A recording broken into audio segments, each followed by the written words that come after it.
pleased to welcome to the show Terence Hill. He's written a book called The End of War, Literary Work and Poetry. And Terence, I have to tell you, I said this to you off the air, but I love the title of your book because, you know, basically what we're talking about here is matching the two, pretty much using literary lines, as you describe it, in poetry that would show that we, or suggest that we turn our back on war. So explain how you came up with that.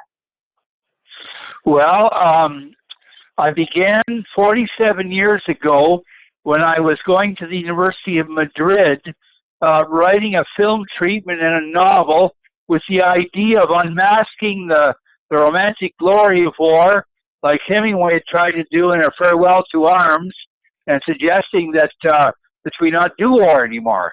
Yeah, and you're right that was definitely a Hemingway theme. And if you go back to those days in Madrid to where we are now and everything that's happened in between, are you surprised what's happened in the world since you came up with this idea?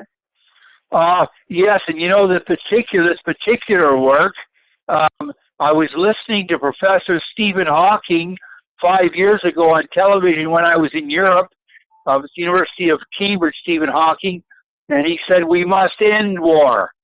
And that brought me to the title of this work and the literary work enclosed to suggest, like the president say, we're not going to fight a war with you, we're going to negotiate the great dream of peace now. What do you hope that people take away from reading your book, that whole idea? Yes, that whole idea of let's at least start talking about ending war on Earth.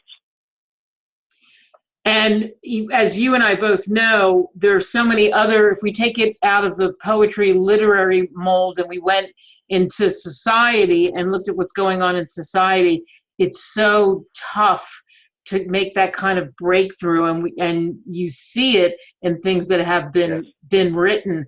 What do you think it takes to move? Hello, yes. Yeah, what do you think it takes to move up. that? Well, Terence, what do you think it takes to move the needle on that? Well, you know, I used to write to presidents and prime ministers and foreign affairs ministers, and I wrote to the foreign affairs minister of Canada once, and he wrote back to me, Terry, the goal and dream of Canada is peace.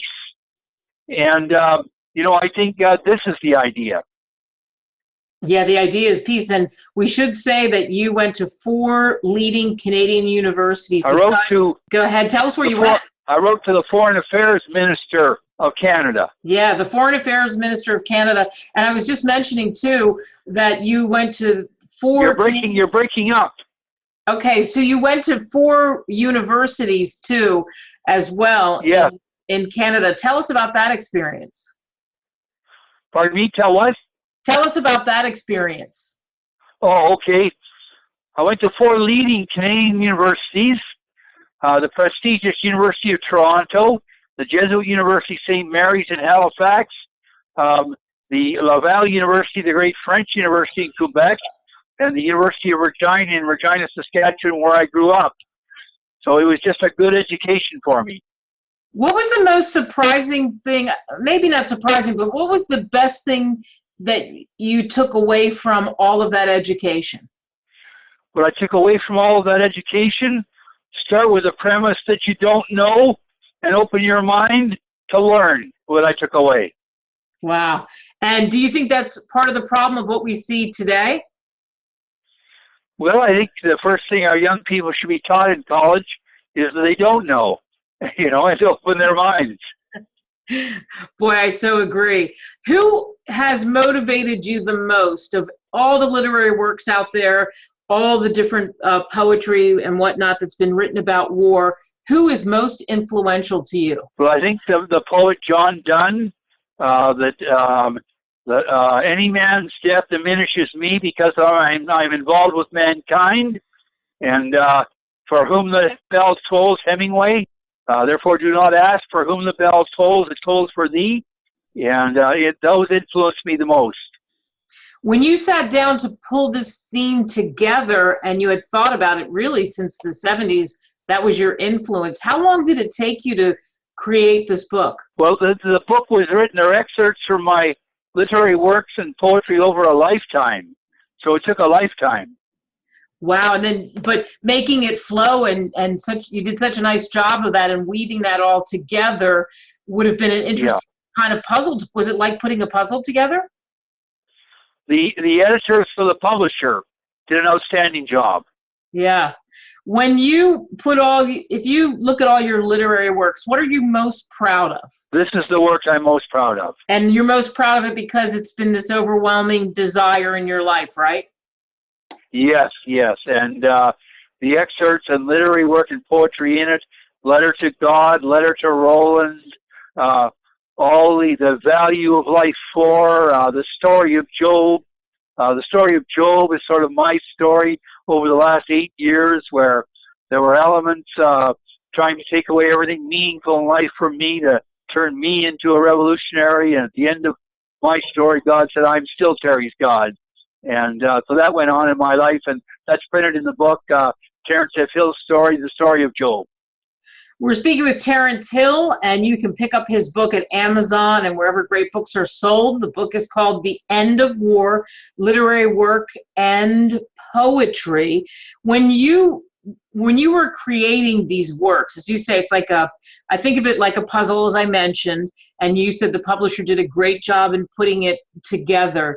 Was there one particular piece that seemed to take you a long time to put together that you feel really nails this whole equation of the end of war? I think maybe the cry of St. Paul. The cry of St. Paul that echoed down through the centuries and was heard by every people and civilization on earth for some kind of fairness and mercy and justice in our lives. I think that hit it for me. Yeah, and tell people who don't know, and they of course can read it in your book, but tell us a little more about the cry of St. Paul for those who aren't familiar. Well, it's just that was the cry of St. Paul.